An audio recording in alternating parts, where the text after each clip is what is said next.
Welcome to The Romantic Side of Suspense with Sarah Hemmerker. In each episode, she'll talk with your favorite romantic suspense authors. They will take you behind the scenes of the writing process, giving excerpts from their writing, and share stories about their writing life. Framed in Death Valley by Dana Mentink. A killer who will stop at nothing. Framed for a murder he didn't commit, firefighter Beckett Duke gave up on everything, including his marriage to spirited Lainey Holland. That is, until Lainey's life is threatened. Knowing the real killer is still at large, Beckett now has one purpose: protecting the woman he loves and their unborn child. But sometimes an innocent man's second chance comes with a deadly price. Hi, and welcome to this episode of The Romantic Side of Suspense. I'm your host, Sarah Hemmerker, and I'm glad you joined me. Today I'm chatting with Dana Mentink. She's a National and Publishers Weekly best-selling author, and she's written more than 40 mysteries and suspense novels. Wow, I'm impressed, Dana. So welcome to my show. Me too. I think that just means I'm old and I've been doing this for a really long time. So let's just... We're going to go with impressed, Dana. We're not going to go with old. Okay, thank you. Thank you. A veteran author, let's just say that way. Veteran author, yes. But I don't know. That sounds old too. You don't sound old. You're young at heart. We're all good here. Thank you. Oh, awesome. The power of the podcast. Yeah. Okay, 40 books, that's a lot of books. How many do you write a year? I write 3 books a year for Love-Inspired Suspense, and then I have another series with another publisher, so I write 1 book a year for them. So what does that make? 4 books a year and some other little projects in there, but that's basically it. So writing must be your full-time job. You know, up until last March, I was a part-time elementary school teacher also. But I had a job share, so I didn't work every day. So I did that up until last March. But right now, I am, as it turns out, a full-time author. So I try to figure out how to rearrange my time to accommodate the fact that I have time. So right. It's a little weird. Right. Yeah, isn't that funny how sometimes we can be more productive when we're busier? You know, I think it's kind of like a closet, Sarah. You know, if you have a small closet, you fill it up. If you have suddenly got yourself a big closet, you know what you do with it? You fill it up. Yep. So no matter how much space or time you have, you're going to fill it up as best you can, I think. I like that analogy. That's a good one. I might use that. Can I steal that? Absolutely. Free. Pearls of wisdom here. Pearls of wisdom. Well, we felt that way when we bought our house after going from a less than 800 square foot condo with no washer and dryer in it to, a 2,000 foot house. And we looked around. My husband's like, we don't have enough stuff. I said, don't worry. We'll eventually. It'll expand, yeah. Yeah. And, we filled it up with kids and stuff, and now you don't even want to see how much stuff we have in this house. It happens to everybody. Don't feel bad about it. Yeah, no, I don't. It just kind of cracks me up sometimes. We had that one moment of feeling like, oh, we have all this empty space, and we do have a lot of space. But yeah, I guess time is kind of like that. So, what's your favorite part about writing romantic suspense? I can make everything turn out the way it's supposed to turn out. I can serve up a good, happy ending on a romantic side and a nice, hefty dose of justice. And let's face it, in this world, really, we don't get justice, only in fiction. Yeah. So bad people are punished, good people are rewarded, people struggle through, and I like that. I like that sense of justice and happiness that you get to serve up in the last chapter. Yeah, I think that's what makes them so popular too, right? And romance books in general as well, is that we can all need that happy ending, and that satisfying sense that the world is as it should be.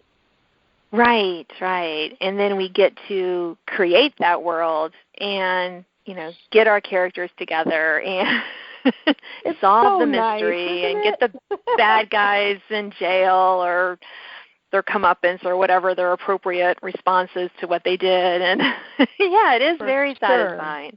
It is very That's satisfying.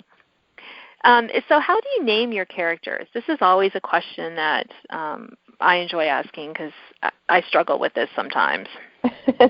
Well, I learned early on you can't do a Bill, a Phil, and in the same book. That's frowned upon.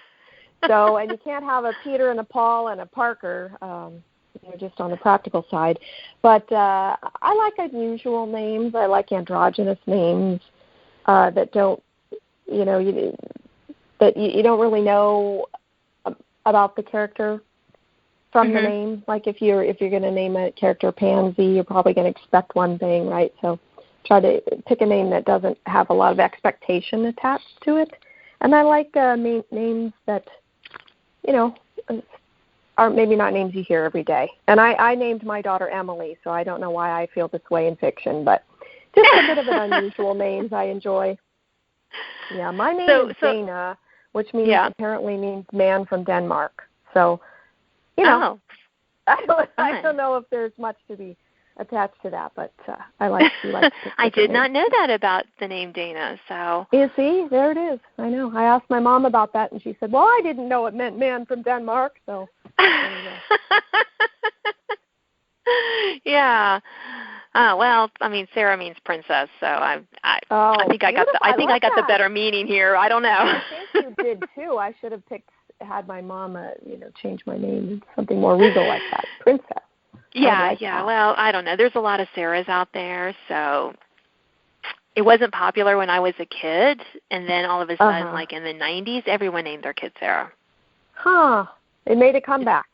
Yeah, like huge comeback. I mean, it's like I would go out and hear I finally stopped turning around when someone said Sarah because it was inevitably a kid or something, mom calling a kid. And then I had this friend of ours call me. He finally called up and he's like, I've been calling your name for like 5 minutes. The poor guy's like, I'm sorry. I thought it was, I told him, I said, I just got tired of turning around and realizing it wasn't for me. Right. Yeah. Absolutely. Yeah, so I know I like, figuring out the meaning of the names and the characters as well, and try to be a little unusual, not too unusual, because I know I picked one name that I just couldn't remember how to spell. I was like, this was a bad choice on my part. Yeah, that's something to consider, right? If you're going to spell it one way in Chapter 1 and a different way in Chapter 10, maybe that's not the name to pick, right? Right, and it just was a name that just I just couldn't remember. I went back and fixed them all. They're all fine, but for some reason, however, and I didn't think it was that like unusual a spelling, but for some reason my brain wasn't making the connection with my fingers on when I was typing. I was always having to remember, now is it an E or an A here? Oh, this is where your editor's going to come in, right? Yes, but I try not to make things too hard for them. You want to. I understand. Yeah. Want to make their job a little easier. So then we have the first name, and then we have the last names that drive me craziest. Yeah, and that's where you can get into the heritage and the ethnicity of the character and that kind of thing, family history and all that. So yeah, those need to be picked carefully too. But the thing that I always think is funny is like the hero's name, Like you can't name a hero Stanley, and there's nothing wrong with the name Stanley, but you just say all these romantic suspense heroes have these like names like Skylar and Rock and Austin and all these like hero names, which I think is funny. I want to write a hero named, Stanley Ogelmeyer or something and see, if he would be accepted as a hero. I would read a story about Stanley Ogelmeyer because that just sounds. I would think, how would he be a hero? I mean, that would be great. I see how you'd make him a hero in a cozy mystery, but I think it would be difficult in a romantic suspense. Unless he's totally like the, antithesis of his name, totally opposite of what his name would imply. Because it implies a little bit of like a milquetoast kind of a guy, right? That's why you said cozy mystery. Kind of like Indiana Jones in the classroom, as opposed to, swashbuckling out there with the hat and the whip out on the in the desert. So, well, there's I don't know. a That'd be writing interesting. challenge for us. There's a writing challenge for us. Yeah. I recently was having a hard time. And Googling is nice, and you can Google for names and stuff, but I finally just asked on my local next door. I was like, so anyone have any old phone books? Oh. Yeah. That's a good idea, because we don't have phone books anymore. No, we don't. And you have to kind of know what you're looking for to look it up online. And anyway, and it's really wanted. And I live in Northern Virginia, where there's a broad cross-section of cultures and people from different countries. So I knew the phone book would have all those names in it. And so someone was like, yeah, I got one. And then someone else gave me one. So I have one that's kind of recent. And then I also have a couple from like the 1980s. Wow. That someone's that's a like, treasure. she's like, I was cleaning out, my mom was cleaning out her things. She had these old ones. I haven't recycled them yet. I'm like, I'm there. And that has been, and those were a little more rural in Virginia, because her mom was not from this area. And it was just kind of fun to look through them and just kind of read those. Anyway, only a writer would appreciate that. I know. Right? Only a writer would say, ooh, an old phone book. I know. We have a weird job. We do have a weird job, Dana. So that it's been fun to look into them and kind of find names, because I'll have kind of an idea, and then I'll go and look to name them. But it's been kind of so that's helped a lot. I don't feel quite so much about the last names. Trying to find the right one. I'm going to have to get myself an old phone book. I don't know why I never thought of that. I didn't either until someone else mentioned it. I posted on Facebook my lament, because you can lament about things like this on Facebook. Yes. It's so less controversial than politics or religion. That's right. It's and someone said, well, what about a phone book? And I was like, and then I was kicking myself because we had just like chucked our last, that I found up in the closet. I think we did too, darn it. Huh. Yeah, but I'm telling you, you can post on Facebook or next door, a local neighbor. Somebody has one, Dana. There's hope for you. Okay. I'm going to hang on to that. Thanks for that tip.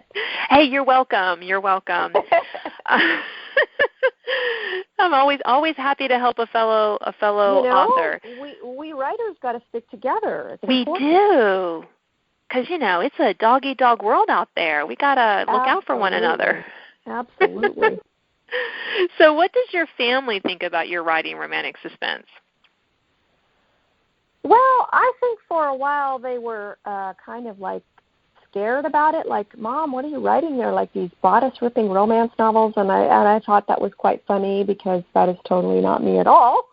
Right. So I kind of sort of, made them read some stuff, and I think they're always drawn into trying to help me out of my corners. Your family probably gets this way too. Like, how am I going to get this dead guy in the airplane, blah, blah, blah.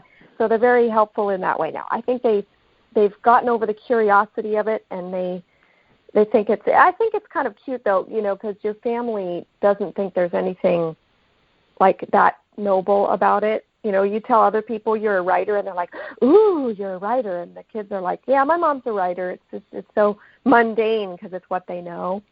But yes. I think they enjoy the romantic suspense because there's that mystery stuff in it, and they enjoy the mystery because it's more, I can put my sense of humor in it. So, they just go along for the ride, those kiddos. My kiddos are grown adults, though, so they're now helpful for things like, can you proofread this? Stuff like that. Good. Yeah, mine are them, still. If we're going to feed you, you got to earn your keep and proofread my stuff now. So. Oh, good. Yeah. Maybe one day. My kids are still at home, and almost have the first one out. And Aww. Yeah, fun times though. And speaking of time, we are out of time. Oh my goodness, it flew by today. So thank you so much for being on my show, Dana. You are welcome. It was a pleasure. Thank you for having me. You have been listening to The Romantic Side of Suspense. I'm your host, Sarah Hammerker, and I've been talking with best-selling author Dana Mentink. And you stay tuned, and you can hear an excerpt from her latest book, Framed in Death Valley. Now an excerpt from Framed in Death Valley by Dana Mentink. Beckett Duke hunched in the passenger seat, avoiding the narrowing gaze of the man who'd given him a lift. The radio news reporter delivered the words impassively, but they hit like bombs. The murder case against local firefighter Beckett Duke was dismissed due to improper police procedure. Duke was released from jail this morning, according to the Inyo County DA's office. He's awaiting trial for the murder of Pauline Sanderson, a 29-year-old nurse visiting Death Valley National Park. Her body was found on the grounds of the Hot Springs Hotel. The man behind the wheel squinted suddenly, his gaze sliding from the radio to Beckett as he put the thing together in his mind. Beckett pulled his baseball cap down farther on his brow, but the damage was already done. My vision ain't so good anymore, and you look different without your beard. If I'd have known who you were, the man growled, I might have run you down instead of giving you a lift. Get out. Though they were still more than a mile from the Hot Springs Hotel and the late October temperatures were cracking the 90-degree mark, Beckett did as he was told, struggling to eject his 6'4" frame from the front seat. The sun beat down on him with hammer blows. Before he drove off, the man rolled down his window. You got some nerve coming back here, Beckett Duke. I hope you get what's coming to you. Beckett didn't reply, just stood there in the ferocious heat, jaw tight as the man delivered the final blow. You've always been a monster, he added, before leaving Beckett in a cloud of exhaust. Monster, a title he'd earned in high school. Even now, at age 43, he could remember the exact moment when he executed the throw in the wrestling match. But something had gone wrong. He heard the snap of his opponent's neck. Instant collapse, moaning. The hush in that shocked high school auditorium echoed louder in his memory than the aftermath of boos and shouted insults that would follow. Beckett had caused a head injury that blinded a young man with a brilliant future ahead, a full-ride scholarship to an Ivy League school. One moment had ruined both their lives. Out of that terrible event came the parade of accusations, blame, and paralyzing self-doubt. Hadn't he realized that Dan Wheatley was not confident? That he hadn't been fully ready for Beckett's overeager attack? Bully. Animal. Monster. He swiped a hand across his sweating brow. That was 26 years ago. It had no bearing on his current situation, which was dire enough. The message had been delivered to him in jail 3 days before, in the form of punches that blackened his eye and busted his lip, kicks that bruised his ribs, while the other inmates cheered and hooted. How's it feel, tough guy? The beating hadn't scared him nearly as bad as the whisper in his ear from the 2 prisoners who held him down and pummeled him. Kenny is going to kill you for what you did to his sister. It wasn't a threat, but a promise. That paroled felon, Kenny Sanderson, intended to kill him did not surprise Beckett. He could accept it. His life was over anyway, his reputation in tatters. His heart so numb it could have been replaced by a hunk of solid stone. It was the second part of the message that reverberated in his ears like a scream echoing along a desert canyon. And your wife, too. Laney. They'd been married exactly 37 days before he'd found Pauline Sanderson's body. On that hideous morning, he'd discovered her dumped in a wooded culvert on hotel property, not a stone's throw from Death Valley National Park. Pauline, his former high school flame, had been looking for him. Left a message, in fact. "I have to talk to you. Urgent." He should have told Laney. No secrets, they'd agreed. Nothing should cloud the absolute joy of their unlikely marriage. Not the 12-year age difference, the infertility she could still not accept, not the hard work of running his family's hotel in the middle of the most hostile environment in the world. Nothing could ever have separated them, short of murder. As the situation snowballed, the only way to save her from the hatred and stain of being married to the most reviled man in Furnace Falls was a divorce. His jailhouse beating, courtesy of Kenny, had only confirmed that. The divorce would give her a future and keep her safe. It was her one chance, and it nearly killed him to contact the lawyer. Yet here he was, in the same disheveled clothes he'd been wearing when he'd been remanded to the county jail. Jeans, a Furnace Falls Fire Department t-shirt, and a pair of steel-toed boots, squinting at the entrance to the Hot Springs Hotel. Thanks for listening to The Romantic Side of Suspense with Sarah Hammaker. If you enjoyed this episode, please leave a review. You can sign up to receive notifications of upcoming podcasts and listen to previous editions at sarahhammakerfiction.com.